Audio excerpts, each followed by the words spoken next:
और चले आपको एक रिपोर्ट दिखाते हैं। इस रिपोर्ट के जरिए आप समझेंगे कि आखिर कैसे एलएसी से भारत चीन की सेना पीछे हटी और ये विवाद सुलझने की ओर क्या बढ़ रहा है या नहीं। देखिए आप रिपोर्ट।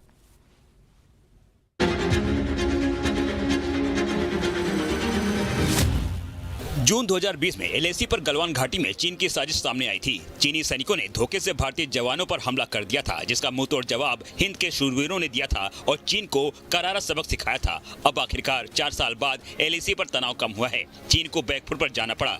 भारत के कड़े रुख के बाद विस्तारवादी चीन को झुकना पड़ा और एलएसी पर पेट्रोलिंग के लिए समझौते पर सहमत बन गई और दोनों देशों के बीच रिश्तों पर जमी बर्फ पिघलने लगी। ये एग्रीमेंट इसलिए भी अहम है क्योंकि इससे डिसएंगेजमेंट की दिशा में कदम बढ़ाया जा सकेगा। मसलन डेप्सांग और डेमचोंग जैसे संवेदनशील पेट्रोलिंग पॉइंट्स पर इस एग्रीमेंट के बाद हालात सुधरेंगे।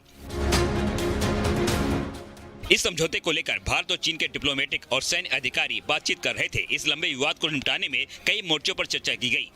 गलवान घाटी में हुई घटना के बाद कुछ पेट्रोलिंग पॉइंट्स पर पेट्रोलिंग रोक दी गई थी, लेकिन इस समझौते से तनाव कम करने में मदद मिलेगी।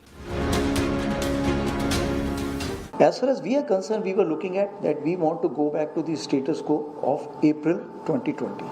Point number 1. Thereafter, we will be looking at disengagement, de-escalation, normal management of line of actual control. And this normal management of line actual control will not just stop there. There are phases in that also. Bharat और चीन के हुए समझौते के मुताबिक सीमा पर मई 2020 से पहले जैसी पोजीशन बहाल होगी। चीन के साथ सीमा विवाद पर इस कूटनीतिक जीत से साफ है कि भारत की अहमियत पूरी दुनिया में बढ़ी है, लिहाजा चीन को भी जिद छोड़नी पड़ी।